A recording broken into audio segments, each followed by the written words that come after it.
going into the 2023 college football season. And I think we have to start, Matt Green, with Mike Norvell, the head football coach at Florida State University. Matt, what says you about where he currently sits going into next year? Well, first things first, I'm not above admitting when I'm wrong.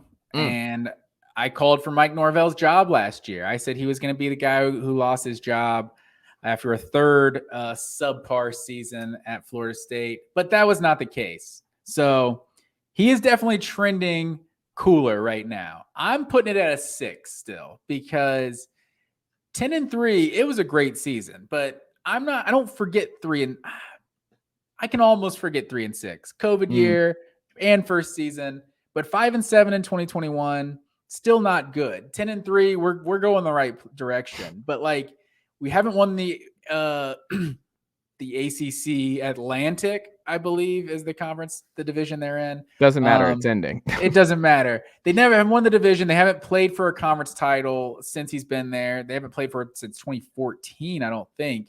So there's still a chance he could get fired. Like, I don't think it would happen this year, but like there's a huge step back and miss a bowl game that's like, okay, what are we doing? 4 years in, we haven't won the division. We haven't done anything. This is Florida State. This is not like they don't have the same standards as some other programs. They should be a contender. So this is going to be the year that you start top 10, maybe top 5. Like, where's Florida State going to – I feel like they're going to be no lower than like 7 or 8 or something in the preseason polls.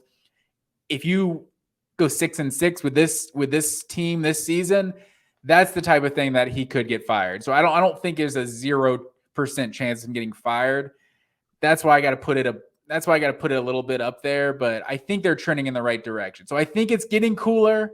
I think his seat is getting cooler, but he's not completely safe this year. I'm going to agree with you a little bit. I think it's warm. Where like now he's got the talent. They have the number 1, I think, portal class this year. He's done really well in the portal last year. Jared Verse, and obviously got some big name tight ends. Got the tight end from Shorter. Got Jaheim Bell from South Carolina.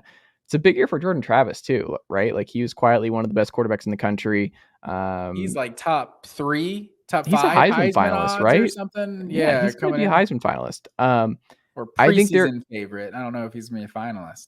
Well, he should be. That's the whole thing. It's like he should be. And when you have those high expectations, I think this comes to the territory where, I mean, you have to go to Florida. LSU is in Orlando this year. You got to go to Boston College. Should be fine there. You got to go to Clemson. It's not a good year to have to go to Clemson. You get Miami at home. You got to go to Wake Forest. You got to go to Pitt. And you get VT and Duke at home.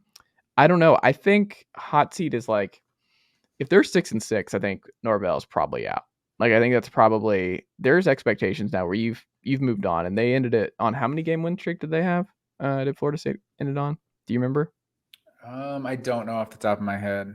Well, it seemed like once you feel like as a program that you've moved past like the building block era, right? Where like you've moved past it. Like we've been developing, we've been recruiting, we've been hitting the portal hard. We found our quarterback. This is where we're at. Like we feel really good now. This is now the time to win. And once expectations rise like this, I think it's really hard to sell it because then you look at it as like, hey, if we move on from this guy, we have a really strong base. It's not the situation that Mike Norvell walked into when he got the job in Tallahassee when Willie Taggart was let go, right? Like that's a big part of this too, is that if they did make a move and they underachieved a little bit this year and went 6-6 or 7-5 or whatever, I think this is an attractive job now. And I think this is a really good roster top to bottom and should be the favorites going into the ACC season next year. I don't know. I think that's why the seat's warm. It's definitely not cool because I think he has to win double-digit games next year. I think this is like a breakthrough year. Like you said, they're going to be a preseason top 6 team at worst, I think. Clemson's looking a little bit shaky. I think they'll be favored to win the ACC. That was going to be my next question I asked you is what does it take for the seat to get cooler next year? I think he has to win the ACC. I think he just has to get to the ACC championship. I think he has to win it. And the pressure is off a little bit. Nah, I think he needs to win it. I think he needs to be in a New Year's 6 game this year, at the very least. If that's a playoff or another kind of New Year's 6 game. I think that type of season like puts it to rest completely. I think that like buys him like a few years. I think just getting to the ACC championship, it's like, okay.